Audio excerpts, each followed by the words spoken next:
unasongesha mpaka inafika karibu 20. Ukiweka 3 inaweza kufika 40. Nyinyi mnanielewa? Na mimi sisemi kitu ambaye mimi nafikiria tu, mimi nafanya kwa shamba yangu. So tuambazane. Ndio?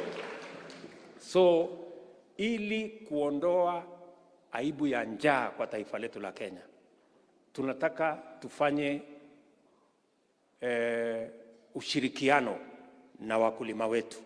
Na mimi nataka niwahakikishie wakulima, tutasimama na nyinyi. Tutawahakikishia ya kwamba tutawasaidia kuzalisha chakula na tutawasaidia kupanga mambo ya soko.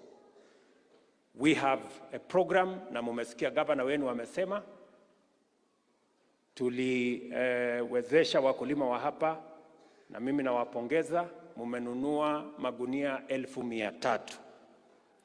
Mimi nataka mwaka ujao nisikie wakulima wa Nakuru wamefikisha magunia 1,500 wakielekea 1,600.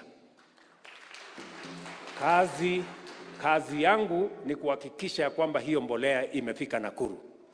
Kazi ya Susan ni kupeleka kwa kijiji. Si namna hiyo? Na kazi yako ni kujipanga pale kwa kijiji na shamba. Tunaelewana jameni? Ndio tuhakikisha kwamba tunalisha taifa letu na kila mkulima anapata mapato zaidi pale shambani.